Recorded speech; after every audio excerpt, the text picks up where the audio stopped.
ሰላም ከመይ ቀኒሆም ኣሕዋት ምሳኹም ዘለኹ ኤፍሬም ክብረአብ እየ ሎሚ ንጅምሮ ጉዕዞ ንኹልና ክብድ ዝብል እዩ ክኸውን ግን ድማ ናይ ግድን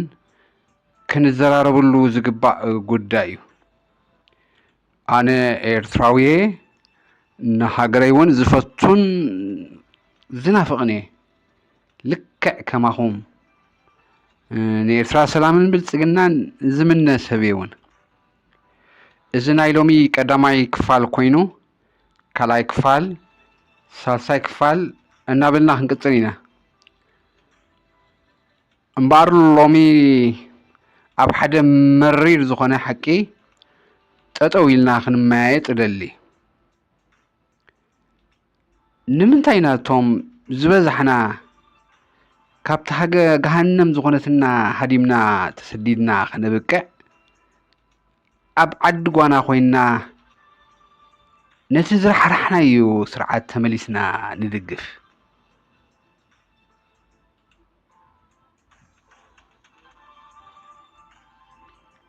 ንምንታይ ኢና ብኣሽሓት ዝቁፀሩ ኣሕዋትናን ኣሓትናን ኣብ ቤት ማእሰርቲ እናተሳቐዩ ኣብ ፍቆዶ በረኻ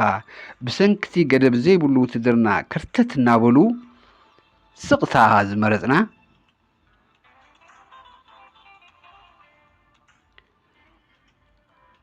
ነዚ ሕቶታት ንምምላስ መጀመርያ ንሓደ ዓብይ መንደቕ ከነፍርስ ኣለና ንሱ ከዓ ሃገርን መንግስትን ሓደዮም ዝብል ጉጉይ መረዳእታ እቶም ተቃወምቲ ዝኾንና መንግስቲ ክንቃወም ከለና ሃገር ዝኸዳዕና ዝመስሎም ብዙሓት እዮም ኣብ ልዕሊ መንግስቲ ኤርትራ ሕቶ ከነልዕል ከለና ንሃገር ዘዋረድና ዝመስሎም ውሑዳት ኣይኮኑን እቲ ሓቂ ግን ካብዚ ዝተፈልየ እዩ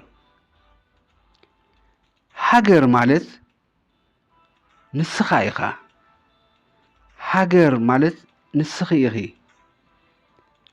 ሃገር ማለት ስድራኻ እዮም ሃገር ማለት ቤተሰብካ እዮም እቲ ዝዓበናሉ ዓዲ ቋንቋና ባህልና ንዘለኣለም ዝነብር ህዝብና እዩ ሃገር ቀዋሚ እዩ መንግስቲ ግን ኣብ ስልጣን ዝቕመጥ እኩብ ጉጅለ እዩ መንግስቲ ቀዋሚ ኣይኮነን ዝመፅን ዝኸይድን እዩ ጀጋኑ ኣቦታትናን ኣዴታትናን ን30 ዓመት ዝተጋደሉ ንናጽነት ህዝብን መሬትን ኤርትራ ደኣ እምበር ንውልቀ ሰብ ወይ ድማ ሓደ ሰልፊ ንዘንቲ ዕለት ንኽገዝእ ኣይነበረን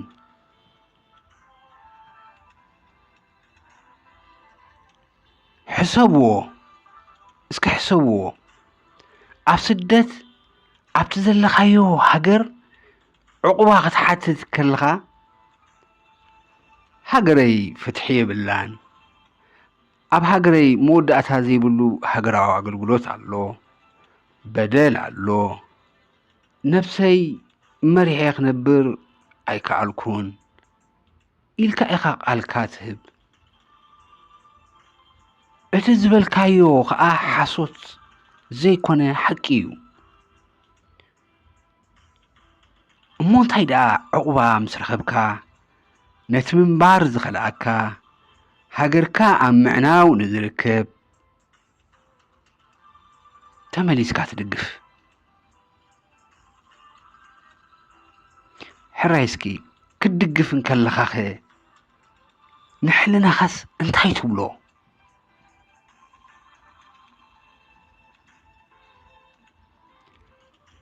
ሃገረይ ስለ ዝፈቱ ትብሎ ትኸውን ግን ሃገርካ ምፍታው ማለት ህዝብኻ ምፍታው ማለት ደው ይኮነን ህዝብኻ እናተሳቐየ መንእሰይ ኣብ ባሕሪ እናጸነተ ኣዴታት ብናፍቆት ደቀን ዓዒንተን እናነበዐ ትም ኢልካ ነቲ ስርዓት ምድጋፍ ሃገርካ ምፍታው ዘይኮነ ሃገር ንዝገዝእ ዘሎ ስርዓት ጭቆናኻ ቀጽሎ ኢኻ ትብሎ ዘለኻ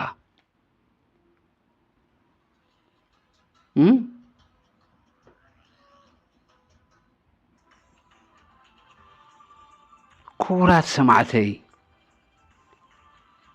በዛ ናይ መጀመርያ ክፋል ኣብ ሓደ ነገር ንሰማማዕ መንግስቲ ምንቃፍ ማለት ሃገርካ ምጽላእ ማለት ኣይኮነን እኳ ደኣ ንሃገር ካብ ጥፍኣት እዩ ዘድሕን ንህዝቢ ኤርትራ ፍትሒ ምድላይ እቲ ሓቀኛ ሃገራውነት እዩ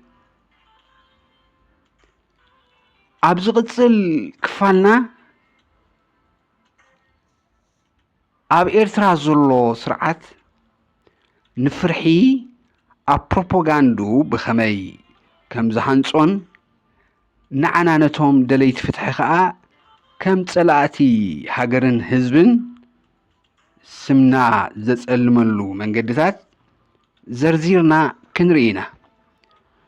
ክሳዕ ሽዑ ሓንቲ ሕቶ ክገድፈልኩም ሃገር ማለት መንግስቲ ማለት ድዩ ዋላስ ህዝቢ ኣብ ኮሜንት ሓሳብኩም ጻሕፉለይ ኣነ ሓውኹም ኣብ ኤርትራ ፍትሒ ክሳዕ ዝነግስ ብሓባር ድምፂ ኮይንና ክንቅጽሎ ኢና ኣብ ዝቕጽል ካልኣይ ክፋል ክሳዕ ንራኸብ ሰላም ድሓን ኩኑ ድምፂ ሓርነት ድምፂ ናይቶም ውፅዓት ስለ ዝኾነት ድማ ሳብስክራይብ ብምግባር